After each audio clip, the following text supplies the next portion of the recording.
Hey, what's happening? Episode 118. I am Shane. And I'm Nico. That was scary. At first Why? I was like, hey? What do you mean, hey? Oh, what? I'm just saying hey for no reason. Yeah. Oh, sorry. Anyway, so we're just gonna get right into it. We're gonna try and make this quick, but keyword is try, because every time before we start, we go, oh, we're gonna make this short. We're gonna make this short, and it's like an hour. Wow, that was really short. I guess an hour is short for us or something. I don't know. Anyway, so the first thing that I wanted to kind of talk about and get your thoughts. You talking to me or them? Both of you, talking to you and the people, I guess, that are watching, and the people that are watching and listening. So still the what we're gonna call them, the VIPs. Yeah. The VIPs or whatever. You know, the piece of, or the app that will prove that you had the jab. Yeah, there you go. Yeah. So this poll, this is from Zero Hedge, but originally it was in Summit News. But it says poll finds almost half of Americans want the VIPs. So a Rasmussen poll has revealed that almost half of Americans support the introduction of VIPs in order to get, quote, back to normal. And like I was saying in the previous episode, when they mean back to normal, they don't mean before all this happened in 2019 time. No, they mean back to normal as in, oh, now you can do things that you could do, but you have to have these other things now. There's added things that you got to have and you got to do, because that's normal now. Mm-hmm. That's considered normal. Or isn't it the quote unquote new normal? Yeah, the new normal, right? But they'll just keep. It's just gonna be more things. I don't know. It's stupid. But anyway, so according to Rasmussen, this is from their tweet. It said that 62% of those who say they've gotten the jab believe it's a good idea to require proof of said jab. So they it's okay for now. This is just this one poll. We're not saying this is obviously every single American was polled or whatever. This is just obviously that's it's just a sample size of the population. Yeah. So they're saying, oh yeah, wear the sticker. I don't know. So I saw someone say, "Oh, I got a tattoo," and that was crazy. Someone got a tattoo of a V to stand for vaccine. Yeah, not for vendetta. Okay. Not V for vendetta. Yeah. So they did this. This was released over the Easter weekend, or Easter period, excuse me. And again, noted that 44% of Americans said that a government-run system requiring proof of the jab is a good idea. And then I guess they based it on race. Why did they? Okay. I don't know. I'm just going off of what the tweet says.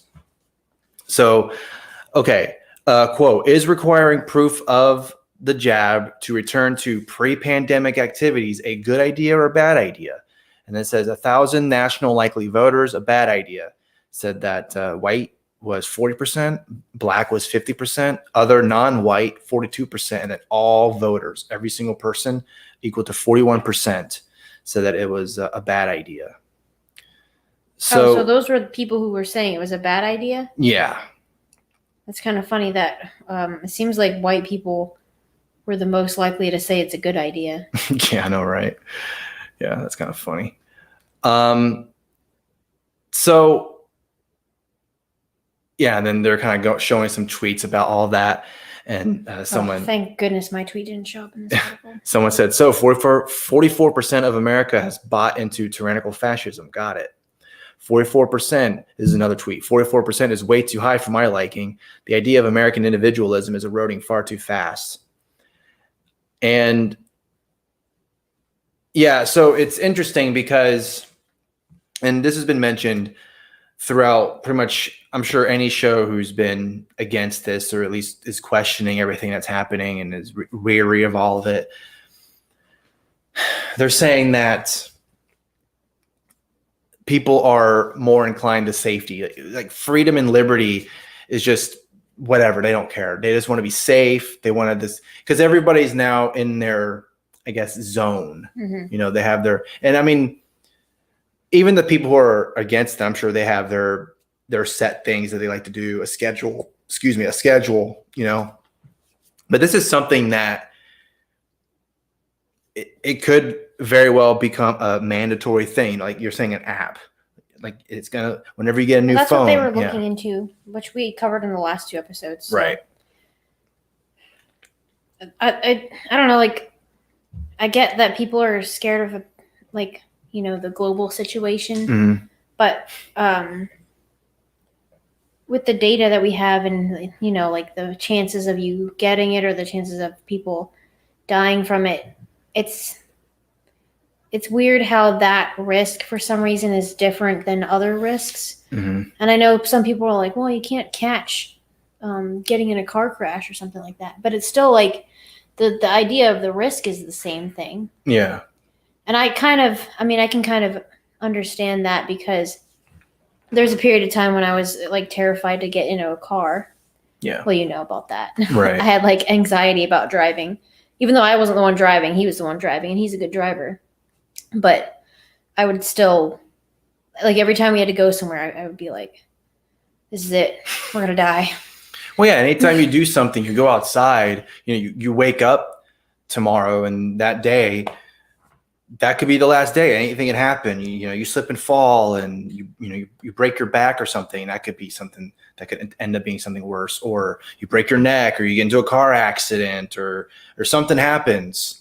Anything can happen to you. I mean, humans can die from pretty much anything you can think of. That they can die from it. I mean, that's why really there's making me feel better. Right yeah, now. I know, but that's why there's that show called 1,001 Ways to Die, and they show you all these ridiculous ways of people that I guess actually died, and they're all these really ridiculous.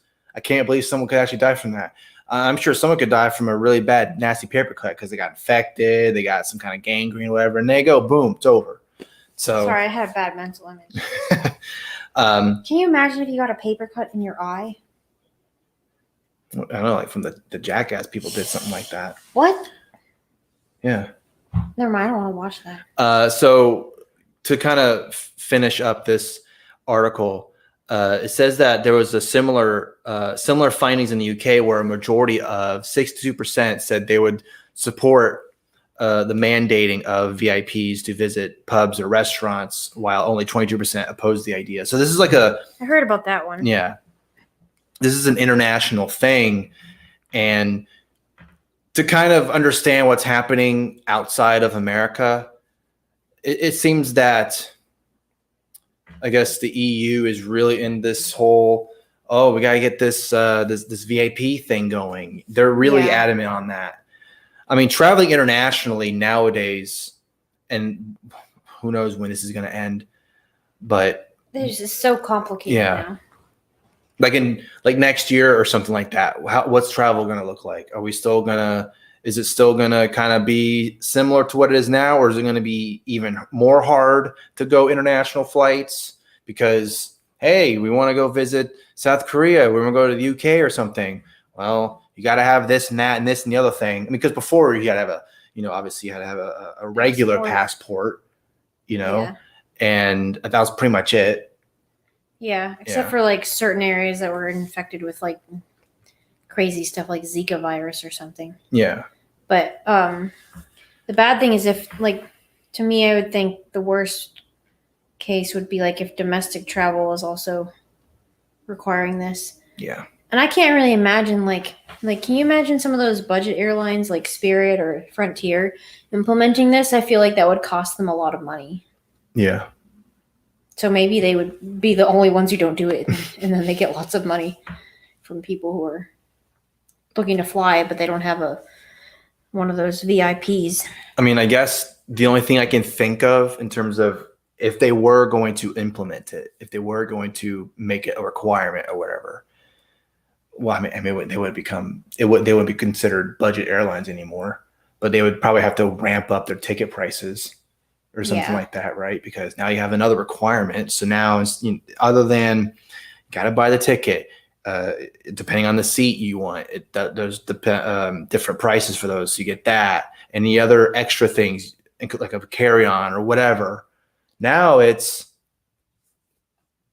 say for example, a regular, like you go from one, I don't know, like for us, say for example, we go like from DFW to, I don't know, Arizona. Arizona or JFK or something like that, and say the regular normal price for a Spirit flight is $60, but then when they implement the VIP, it's going to go up to $90, and that may not seem like a lot, but that's still an increase, you know? Yeah. So anyway, it sounds like I'm thinking, man, maybe this, you know, I'm trying to think about almost as if I'm trying to make it seem like a normal thing. Like that's not good. Yeah. But I can just see all these corporations, because even though the Biden administration and the government itself is like, no, we're not really implementing this or whatever. But you've seen some of the articles or some of the people saying, well, you know, we are kind of working and kind of giving them advice on what to do. So even though they're saying we're not really working with them, it's like, well, why are you're giving them advice and all this other stuff on what to do. So of course data. You're right. Exactly. Anyway, enough of that. So speaking of the VIPs or whatever, like the first state that basically said we aren't going to have that in our state, I think it was Florida. Yep. And then I've seen some other states too, and because we live in Texas, so Texas Governor Greg Abbott issues order prohibiting the VIPs. So I guess when I said earlier is that it's good to see Greg Abbott taking a stand on this. Taking a stand. Yeah, taking a stand. He's really on a roll. He's really on a roll. He has a spine. He has a good spine, if you know what I'm talking about. All right. Yeah. But I think South Carolina, I think, was another state that said they weren't going to. It seems like a lot of those states in that area, you know, Texas. I'm surprised that South Dakota hasn't come out and been like, because that's Kristi Noem, right? Yeah. I'm surprised. She might have. I just didn't see it. She might have done something, but I'm not 100% sure. So I'm sure someone's like, you're stupid. She actually did do that or whatever, blah, blah, blah, blah. Sorry, we didn't see it. Sorry. So speaking of Texas, you know, they were also one of the states that said, oh, we're going to lift the restrictions and we're going to lift all the mandates and all that, the mask mandates and all that stuff. Yeah. And then everybody was like, oh no, and everyone's going to die. Yeah. But apparently the numbers are still it's still steady or going down. Yeah. They're going down. And the thing about it is like, from our personal experience, like around our area, there's still quite a lot of stores that require them. Right. So, I mean, to me, it's not really any different because like people were kind of fed up with this around July last year. Mm-hmm. Like people just stopped being in quarantine or stopped wearing masks outside, right. That kind of stuff. They just went back to normal. Other than, you know, when I go to the grocery store, I got to put on a mask. Or there's like the occasional, like someone you'll see who's wearing a mask outside. Or sometimes you'll see like people who have like 3 masks on and then they have gloves. But like barely ever see people like that here. That's a rarity. I've seen one sign they were saying, please wear a mask. We're still in a pandemic. Like, we're still in a pandemic, guys. I don't know if you realize, but you need to please wear a mask because we're still in a pandemic. Was that like a permanent sign or was it like it was one of cardboard or? Yeah, it was one where it was on a piece of paper and you could tell they did like that day or something. Yeah. But I also saw one that says something along the lines of masks are appreciated. Yeah, I've seen those signs now where sometimes on businesses it will say masks are appreciated instead of masks are required. Mm-hmm. So, yeah, I went into a business, no mask, and no one said anything to me. So I was like, wow, this is great. This is pretty cool. Like, if you want to wear a mask, fine, whatever. Don't make it this big scene like in that Spirit airline where that flight attendant was like, hey, you need to get off. Your 3-year-old or however. She was 3. 3, yeah, your 3-year-old. She was eating a cup of yogurt. Yeah. Really? You gotta cut a little square. I know. You know? Maybe have you seen those masks where they open like a mouth? You need to get one of those. It's so dumb, but at the same time, people are just being really. It's like, huh? Okay, so we're in this time. People have to wear masks. Wait a minute. Okay, so how come in a restaurant you can take off the mask if you're sitting down, but on the airplane, if you're sitting down and you're in your own row with your own family, then the little girl is not allowed to take off her mask to eat yogurt. But also, if you're in like security, don't you have to be 6 feet apart or something like that? I don't know what the rules are anymore. I mean, that's not really the issue to me. I just don't understand what the difference is if you're like sitting down or standing up or. And I know like these policies are made and then the flight attendants are like, oh no, I'm just enforcing the rules, blah, blah, blah. But it's like, I don't know. It's kind of like if you go into a grocery store and you see someone not wearing a mask, like, are you going to make a huge deal out of it? Or are you just going to, try to stay away from them if you're actually scared of them? They feel empowered. They feel like, yes, I have the power. I can feel like I'm doing something with my life for once. I can tell these people, hey, wear that damn mask. Come on. What's the problem? I don't know what the problem is. Just wear that mask. And it's like, but it's a 3-year-old they're eating. I don't know. You want her to have the mask and then take it off. Eat. Like, why? Yeah, like you were saying. Between bites? Yeah, between bites. But yeah, then, you gotta wear the mask. And then when you get inside the restaurant, you gotta wear the mask. But then when you sit down at a dinner table, that's like 2 feet away from you, then you can take the mask off. I guess the virus is like, oh, shit.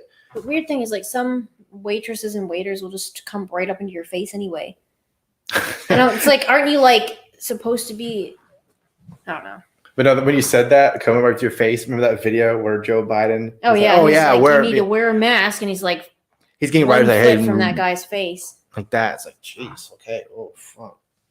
He's trying to give him the coronavirus. Anyway, so this is kind of like a little, I guess, a sequel to that part because we're talking about the VIPs and Texas. Texas saying no more or prohibiting that the VIPs. So then everybody's favorite doctor, Anthony Fauci.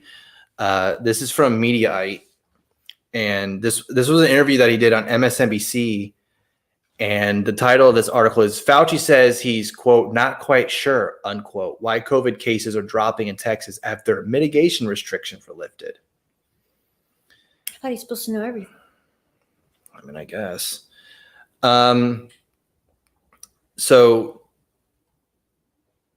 I guess we can just watch the video. I don't think it's that long, but we can watch the video. If it's super long, then we'll have to stop, I guess. It's 10 minutes long. Texas and that full ballpark in Arlington yesterday. There was a lot of concern last month when Texas effectively opened up, dropped all those restrictions and said it's back to life. And if you go to Texas, as you know, it looks like 2019. The restaurants and the bars are full and open. The ballparks are full. And yet we've seen cases and hospitalizations since then continue to tick downward. So what do you make of that as all of us look around and sort of try to consider how safe it is to get back to normal life? Yeah, it can be confusing because you may see a lag and a delay because often you have to wait a few weeks before you see the effect of what you're doing right now. There are a lot of things that go into that. I mean, when you say that they've had a lot of activity on the outside, like ball games, I'm not really quite sure. It could be they're doing things outdoors. It's very difficult to just one-on-one compare that. You just have to see in the long range. I hope they continue to tick down. If they do, that would be great. But there's always the concern when you pull back on methods, particularly things like indoor dining and bars that are crowded, you can see a delay and then all of a sudden tick right back up. We've been fooled before by situations where people begin to open up, nothing happens, and then all of a sudden, several weeks later, things start exploding on you. So we got to be careful we don't prematurely judge that. It's funny. He talks about that. Is he talking about like, you know, when all the BLM protests happened last year. Right. And then we had COVID case spikes. Well, yeah, people were saying don't rush to judgment on that, or they were saying, Well, I saw articles saying actually going to the BLM protests oh makes yeah, numbers go down. oh yeah, that's right, yeah. It was basically people joking. It says, well, if you protest the right stuff, like the right things, whatever, then that's okay. But if you go to this protest, well, then you're just in a super spreader event. Or in this case, if you go to a baseball game, everyone's over there. I think it was like 40,000 people in the stadium for the Texas Rangers game, whatever, recently. And Are they at full capacity? I can't remember if it was full capacity, but I think it was like 40,000 people. I'm not 100% sure, but there was a lot of people there. And obviously people were saying, man, they're going to back to the old thing of you're going to kill grandma and all that stuff. So anytime anyone wants to go out and do stuff because they haven't been to an actual baseball game in a long time, instead of those stupid cutouts of the people, in the crowd. They cut the cardboard cutouts of the audience. Yeah. Because that's not dystopian at all. That's normal. Right. And it's funny too, because the guy that was interviewing him, I guess, Willie Geist, he says in his question, he says, he's like, there was a lot of concern last month when Texas effectively opened up, dropped all these restrictions, and says back to life. And if you go to Texas, as you know, it looks like 2019, almost as if saying, man, 2019, but that was like the last normal year. Well, the other thing I was thinking that was funny about that is that happened about almost 3 weeks ago, and we haven't seen a spike in cases. So how many weeks is he talking?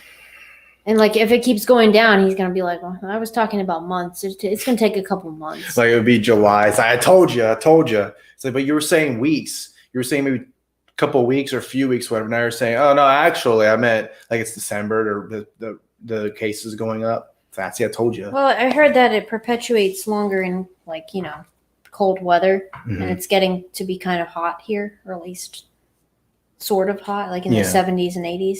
So the COVID dies in the heat.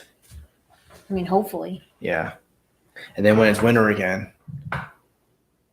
Well, then we're back to pandemic era. But isn't that when it starts getting colder around the autumn and winter time? Isn't that when people start getting colds and stuff like that? Yeah, that's the other weird thing. I saw a couple charts about the flu, and we basically didn't have any flu cases in the last year. It's pretty amazing. Yeah. COVID cures the flu. It went from what? I don't know what the number was, but it went something along the lines I wish I would have brought it up because it was hilarious. It was like high numbers, and then when you get to this year, it's like 75%. Now it's at 2%. It's just like, man, that wow. That's all we needed, I guess, was some new virus, and now nobody cares about the flu. Nobody cares about anything else that's happening. No other viruses or any other. Yep, that's why this show, we only talk about this one virus for a whole year. That's it. For the next couple of years, that's all we'll be talking about. No, I'm just kidding. I hope not. Yeah. It just seems that more this stuff is getting, because, and I know we've mentioned this before, and we've had guests also say it as well, but it's just, you have to it's starting to really feel like, just like you were saying before, people they were getting fed up with it. Yeah. But then other people it just seems that they're going to be in that mindset for who knows how long. Yeah, no, it's kind of annoying because it's like you're just going to keep accepting things until you can't do anything anymore. Mm-hmm. So what happens then if they say that, oh, well, now you don't have to wear a mask anymore? Are they going to? People are going to freak out like they did in Texas, or at least online they did. In real life, I haven't really seen anyone freak out about that. Yeah. So this whole VIP thing, I think, is an interesting kind of I don't know what the right term is, but it kind of makes you kind of see who's like where everyone's aligned now, because all the people you would expect to be against this VIP thing, they're kind of either not saying anything, they're just shutting up, they don't care, or they do care, and they don't want to make the quote unquote wrong people mad. They don't want to make people mad, so they're going to just be quiet, And I think it's pretty hilarious to see people who you would think would be against this because, like we're saying, it's apparently corporations are working on all this, like an app or something, or big tech and big pharma. Yeah, all that. And yet no one's talking about that. No one is talking about the fact that these corporations are working on this, and yet they've been talking about how big pharma is evil and big tech and how all this other stuff. Libertarians also are in that camp, right? There's some libertarians who they're like, I don't know what the big deal is. Just get it. Just get the jab, and that's it. Whatever. They're kind of just taking it as in just whatever. But so what those people? What is it with them that's going to make them? They're going to have to cross that line. I guess if you told them for these particular people, I guess if you told them where they're not targeting white people. They're targeting the other people. They're targeting other people, not white people. That would be the only way this would work. I think we mentioned it on the last podcast, but if you make it into a social justice, racial argument, then maybe we'd have more people against it publicly who have loud voices. Yeah. Because that's how it seems to go. If you make everything about race, then it will get popular for some reason. Are they even libertarians?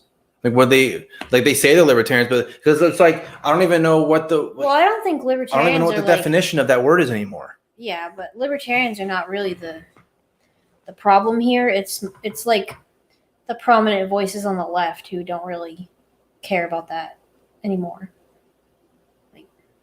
Like they're just okay with going along with it, even though they said they hate corporations and all that stuff. Yeah. Because those people actually have power. Like libertarians probably don't really have any power. Right. Because it's like Mitch McConnell talking about Fauci and how, he's the expert. So whatever he says, whatever, blah, blah, blah, That's weird. Yeah. So everybody is just like, I don't know what to do. Just do whatever Fauci says, yeah. He knows everything. So, yeah, that whole, all that stuff is kind of just, that's something that I've been thinking about. And I don't even understand why this can't be, I don't know why this can't be an issue that people can't come together on and just talk about how this is bad, because we're talking about all this personal information that you have to put on there and everything like that. And these are the same people who say, well, the Patriot Act is evil. I don't like the Patriot Act. But when it comes to this app, this VIP, whatever, go ahead. Yeah, just give them all that stuff. Some people just don't care anymore. Well, that's at the beginning I was saying that there's these people, they just safety. That's all they care about is as long as I'm safe and I'm in my bubble, it's okay. I feel like they don't, like, as long as they think they can live their life somewhat normally, then they'll get whatever they can take. Or at least that's what it seems like to me. I don't know. Maybe they should get a tattoo of a V or something. Just if you want to get if you get the shot, get the jab, just get a little thing on your arm or something, a little V, and say, there's a person over there now. He or she was shot. So there you go. You can go on a rant by yourself. Go on a rant, okay. Yeah, so that's kind of that whole thing is that I would think libertarians would come together, but instead they're still in their little factions and they don't want to be like, I hate these people. So even though I should be agreeing with them, I should be at least fighting this issue. Like, okay, after this, then we can talk our differences and our disagreements and all this stuff. But for some reason, even this issue, a lot of the libertarians are just like, whatever. You see some libertarians who are saying, oh, this is the issue. You got to fight this. And like, this is it. But then other libertarians are like, I don't know what the problem is. And that's a problem. Because I see people say, oh, This is why libertarians are weak, and also obviously they're speaking. They're only talking about one group of libertarians, I would think, right? Whether you want to call them blue pilled or something like that. That's my problem. I would think this would be something, because I think even the people who don't like each other, I would think this could be, oh, we have a common enemy. Okay, we'll fight this enemy. And then once this enemy is defeated, then we can go our separate ways, whatever. It's almost like the libertarians were saying, oh, we can align ourselves with the anti-war left or something like that. They're willing to align themselves with that to fight the state in that regard. But then libertarians can't even come together for this. So I don't even understand. I don't know what the hell is going on. Maybe we can't do that because can't even unite with our own kind, quote unquote. Well, that's what I'm saying. How can these people? How can these same people consider us? Oh, no, I'm a libertarian. No, I'm a libertarian. Well, then maybe you tell them. Libertarian is too broad of a word. I don't know. Maybe because, well, I mean, there's different factions within conservatives and Right. and the left too, because like now liberals and social. What do you call them? Social democrats. Yeah. There's a lot of or something. Yeah. but they're a lot better at uniting on issues. Yeah, sometimes for sure. But I just feel that. Is that a spider? I don't know. No, right there. Is that a spider? I don't think so. Okay, good. We're keeping it real. Yeah. Yeah, and the whole time that Dr. Fauci was talking on that video, the baby was kicking. I was really? like, what does that mean? He's like, oh, Dr. Fauci's voice. Yeah, kick. Right. Maybe that means he likes the voice. Maybe it means he doesn't like it. I don't know. Maybe we'll find out once he's born. We play Fauci's voice, and then if he starts moving around really giddy, or when he gets older, hey, I want the jab. yeah. It's like, oh no, what did we do? So and then he becomes a socialist. Now we're going way into the future. I don't know what the hell's going on. So, or worse, he becomes a neocon.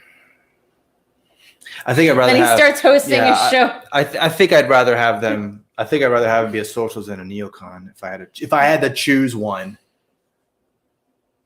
Hope he doesn't listen this far because he's like, oh, I guess I'll be a socialist then. Can you imagine our kid watching our show later? He's gonna be like, man, what are these losers doing? Yeah, I know. It's, so cringe. Oh, why are you talking? Oh my gosh, I can't believe this. Why are you talking? Yeah, what does he want us to not talk at all? Just stop talking. Just leave me alone. Why are you acting like he's gonna be a moody teenager? Not all teenagers are like that. Maybe I'm just thinking about how I was when I was a teenager. I wasn't like that. I was not a rebellious teenager. I was not a good one. You were a rebellious teenager? I would say so, yeah. Did you skip school like a real anarchist? I don't think I did. But I was definitely in a mood, if you know what I'm talking about. I was definitely in a bad mood. All the time? Almost all the time, yeah. That's bad. I don't even know what happened. I guess it just happened. I don't know. I think I was really naive and I just wanted to stay in my room and study all the time. Yeah. Sorry. I know this is like way off topic now, but anyway, did I make any sense in what I'm talking about? No, just kidding. Wow. Thanks. I appreciate that. You're supposed to back me up on this.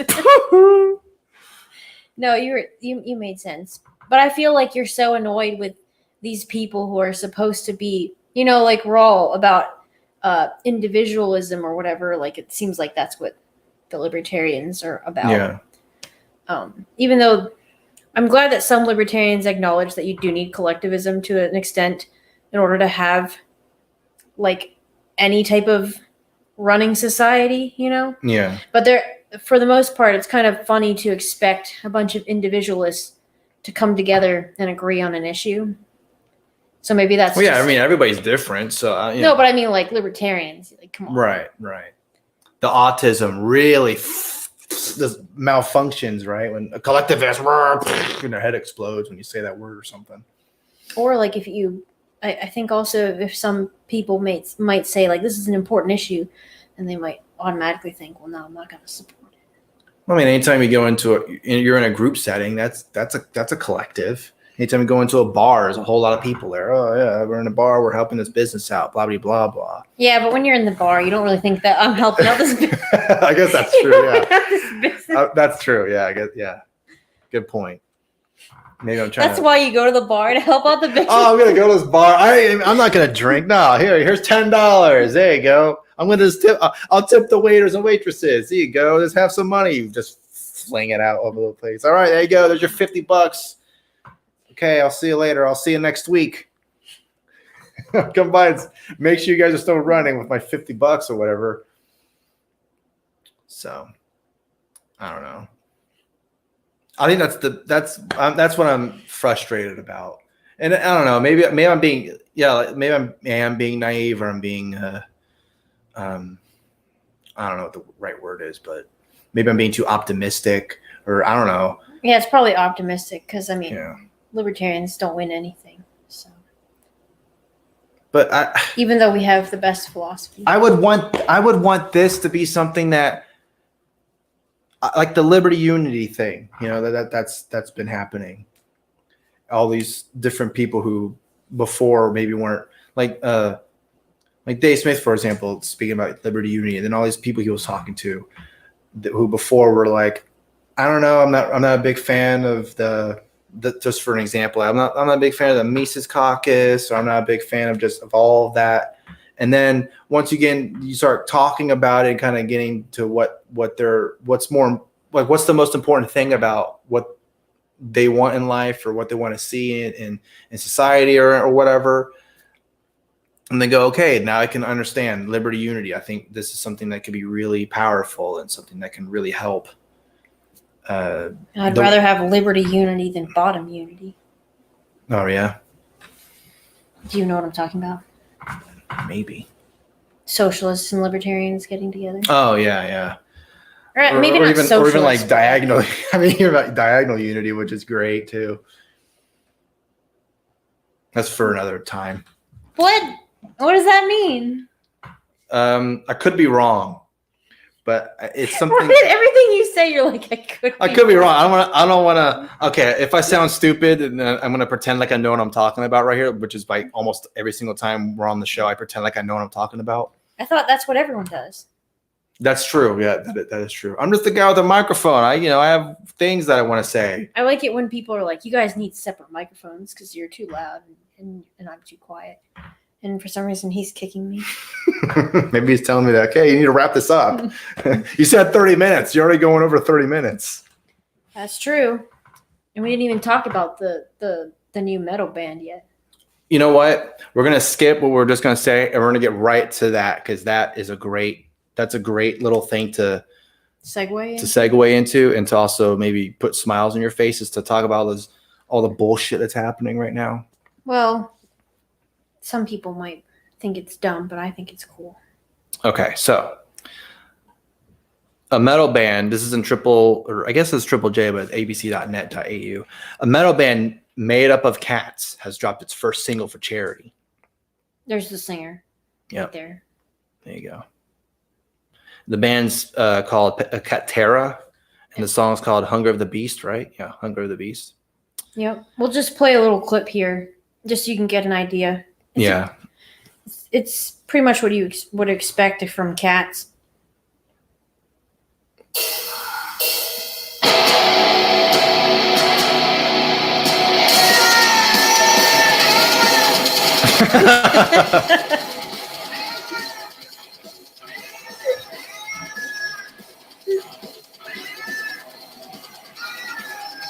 That's definitely a hungry cat. Yeah.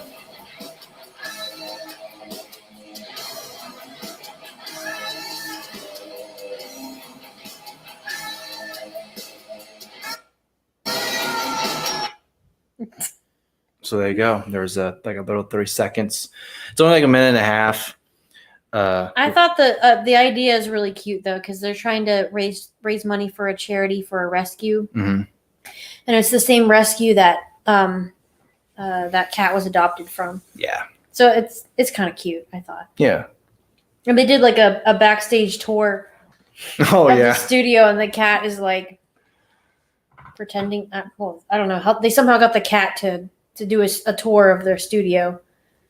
I wonder how many takes it Yeah, took. how many? Can you imagine? We can't even get Misha to stay in the room. Yeah, I know. Yeah. So I guess we'll go ahead and end it there after that lovely song called Hunger the Beast, because like you said, that was a hungry cat, and we know all about a hungry cat. So anyway, thank you so much for watching and listening. We really appreciate it. If you want to help support us, we have our Patreon. You can just, all the links will be in the description. Really appreciate all the support that you've shown us over the years. It's been really something, and we're really grateful. It's been really something. Yep. Yep. And sorry for if I look like I'm uncomfortable. If you're watching this, it's because I am uncomfortable. It's really hard to sit here with this giant baby. So, yeah, because this couch is terrible. Yes. Yeah, we are gonna get a PO box for sure. That's definitely something we're gonna do. We're gonna get a PO box near the end of June. Yeah, So, for sure. Because right before the baby's born. Yeah, because you were saying people have been just talking about, oh, I want to send this stuff, blah blah blah. Yeah, which is great. I know. I'm so thankful. Because this pregnancy has been hard for me. Not really physically, but like mentally, it's been hard. I mean, physically, you're talking about how. I know, but like it's not like I have any major complications or anything so far. Yeah. Hope I don't. But yeah. Anyway, I guess we'll just end the podcast now because now I'm starting to rant. Yep. All right. Thank you so much for watching and listening, and we'll let you know what's happening in the next one. Bye. He's kicking.